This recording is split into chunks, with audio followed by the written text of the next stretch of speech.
Hi pet lovers, thanks for joining Gina's grooming channel. Thanks for joining us on another episode of our vlog where we discuss grooming industry subjects for aspiring pet groomers or for people who are just pet lovers and want to be in the know. So welcome.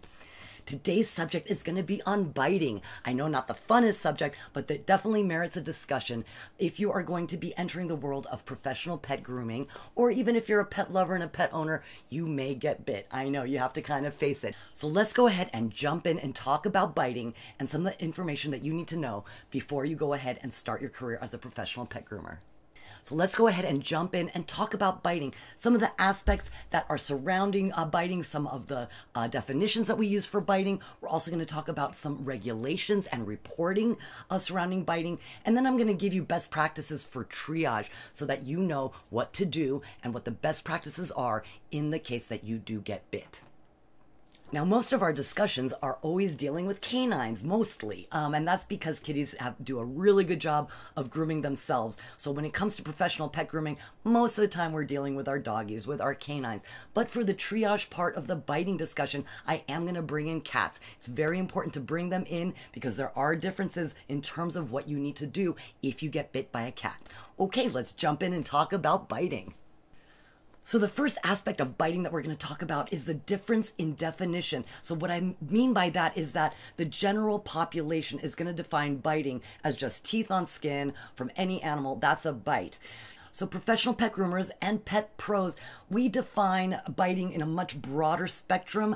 We also put a lot of context behind biting, and I'll explain why. But it's important to kind of understand that when you're dealing with general population, they're going to define biting differently than a pet professional. So kind of jumping into that concept, I remember hearing that Arctic people have something like 50 plus words for the word snow to describe snow. It's not 50 or more for groomers and pet professionals, but definitely we define biting in a much broader range and scope. It's not just teeth on skin. We have our snaps, we have our pecks, we have our nibbles, we have our accidental nips and bites, and we also have dogs that go ahead and will put their entire mouth on your limb and move it over. So that's not a bite. That is using their teeth to communicate. So groomers have a much broader definition and will use a lot broader words to define bites, like that dog snapped at me. It's not that that dog tried to bite me, but that dog snapped at me. That dog tried to nip me. So you'll hear groomers definitely have a much broader expression of that. And as well, we're going to put it into context. And the important thing to understand is that groomers, professional pet groomers, and also pet professionals in general, we're putting dogs through things that they might not necessarily like. So doing nails, brushing their teeth, pulling ear hair, cleaning their ears. These are things that a dog may want to signal to us to stop. And by signaling, I mean they might go ahead and snap or nip, or what some people might call a bite. So you got to be watching out for that. You also have to understand as a pet professional that a pet may be injured and you don't know. So let's say a pet maybe fell down the stairs at their home, so they have sore ribs. You go ahead to pick that pet up, so then there's soreness, and so the pet can go ahead and snap back at you. So again, groomers see this in a context so that we don't look at it as a malicious bite. Now, that being said, there definitely are malicious bites. As aspiring groomers, if you have a dog that has repeatedly tried to bite you or your staff, you may want to consider telling the client that that dog is no longer welcome in your facility, because that adds a lot of liability to what you do. So you definitely don't want to make it a scary place for yourself or for the people in your employ. You also want to consider that in the world of grooming is if you get bit, you're out of work. You can't do your job. You can't lift scissors. You can't lift clippers. So you have to be very careful about getting bit. Again, but keeping it in a broad context. So why is it important to understand that groomers add this context? I mean, it's just kind of natural by merit of us working with dogs that we're going to have this much broader understanding and broader definition of biting. But it does fall into a regulatory component as well. So I can't speak to all the laws and regulations in the world, of course, but I can tell you that in many states that I have worked, there have been laws that state that if a dog is reported as a biter a number of times, that dog can now get destroyed.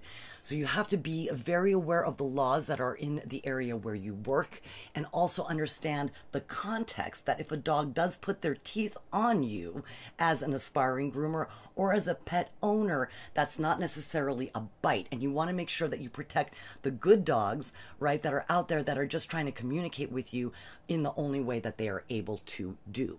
Now, this differs quite a lot from if you're walking down the street, right? And this is what the laws are designed really around, is you're walking down the street unprovoked, a dog comes running at you and takes a chunk out of your leg.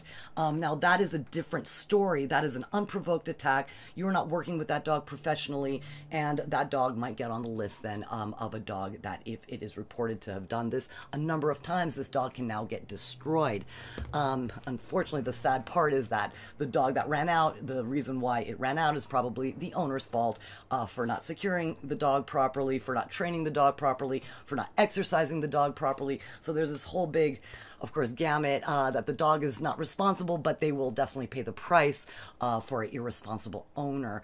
But the laws do exist to protect children, to protect people, to protect other animals from situations like that. So understand that there is a reason why those laws do exist, but from a perspective of a professional pet groomer or a pet owner, you got to be careful about what you report when a dog bites you. So let me give you a little example about this. Is a few months ago, one of my clients, lovely, lovely lady, she had adopted a dog a few years ago, a little mix, and they were in the kitchen, and the lady had dropped a cellophane from a microwave, dish, from a microwave plate. So the dog goes to grab it, and when the owner went to pick up that wrapper from the dog's mouth, the dog went to do a re-grab, right, and ended up biting this lady. She's not elderly, but a little on the older side, and there was skin broken, and so now the lady had to go to urgent care to get this taken care of. And of course, when she was in urgent care, she reported exactly what happened, which is my dog bit me, and so then the dog got reported. Now, I don't think, knowing this dog, that the dog's going to get reported again. In California, it's kind of a 2-strike, so on the 3rd strike, the dog can get destroyed. I hate that word, but that's what it is. So I know that this dog is a very sweet dog and that won't happen again. But when I was talking to the client, I said, oh my gosh, in that kind of a situation, now I would never say to fib to your authorities, but know the context of what happened. And I have had friends that have been bitten by their own dogs, and they won't disclose the full story. They have said that there's a dog across the street, unknown dog, never saw before, happened to bite them, and that's, you kind of proceed from there. Again, not condoning that behavior, but you have to understand in that context, we have to make sure that we, as professional pet workers and professional pet groomers, we have to understand that those incidents have to be put in the right context and that we give the dog a fair shake. Okay, so now for the triage part of it, I am not a medical professional, and I'm going to give a big disclaimer. Anytime that you get bit, you should go to urgent care, you should go to your emergency room, you should see your doctor, period. Now, the reality of the situation is we often don't have time, and sometimes the bites do not break skin.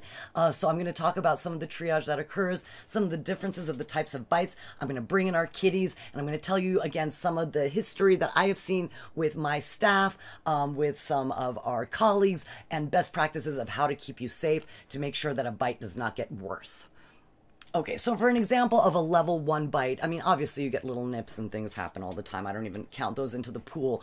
But about 2 months ago, I'm going to show you a picture of an accident, really. It was a nip that was an accident with a standard poodle that comes sees me. I've been seeing this dog, gosh, for nearly 10 years. And he had some leg surgery recently, and I was helping him out of his car. And I knew this about him, is that he has this leash obsession where if if he has a leash, he tries to go grab his leash. So anyway, I'm taking him out of the car, and when I put him down onto the ground, I had the leash in my other hand, and I'm on a street, so I'm making sure that I'm holding the leash. Anyway, he went to grab the leash, and he got my arm. It was like a stapler. Just went ahead, and the standard poodle's not a small dog, so definitely sharp pain, kind of took it, and no problem. I kind of told the owner, ooh, I think he just got me. I knew it was an accident. He just did a grab of his leash, and we went ahead and continued the groom. But when I went to the salon, I went ahead and took a look at what the nip was. There was no broken skin, but definitely the teeth had grazed and scratched my arm. Okay, and then there was bruising that developed around it as well. So what I did is I didn't have any betadine. Betadine is definitely what you want to do if you have a shallow wound or a scratch. You want to soak it in betadine. But I had hydrogen peroxide. There is a big debate whether hydrogen peroxide is good or not. All my life I've used hydrogen peroxide for these types of quick antiseptic things. So made sure that I disinfected it and then went through my day. No big deal. Put some ice on it, tied it around my arm, and that's how I handled a bite of this nature. When the owner came to pick up, it was kind of cute. I said, oh, do you want to see what he did? And I showed her, and she's like, oh my gosh, he scarred you for life. And happy to say that was, what, 2 months ago? No scar, all good, no big deal, and proceeded from there. So that was just a quick antiseptic, put some ice on it to make sure that the swelling was kept down, no big deal, and proceeded from there. It took about a week and a half, 2 weeks for it to really clear up and that you couldn't see it. So now that was not a bad bite, but there are bites that can get worse. So let's talk about those. Okay, so if a dog breaks skin with a bite, you want to go ahead, soap and water, make sure that you rinse the area very well, and then soak with betadine. It's definitely an antiseptic solution, so make sure that you have some betadine on hand in your salon. You want to make sure you soak, and then you want to go ahead and get to an urgent care, an emergency room, or your doctor so that they can go ahead and prescribe an antibiotic if needed. So there, again, that's for shallow wounds. Now, if you have a deeper wound, I have had a story for you as I was sitting in my office, and I heard on the intercom, Gina, come to the salon, quickly, emergency. So put down my stuff, I run into the salon, and one of my employees, a bather at the time, she had a towel over her arm. And so I told her, I said, can I go ahead and take a look real fast so we can kind of see what we're working with?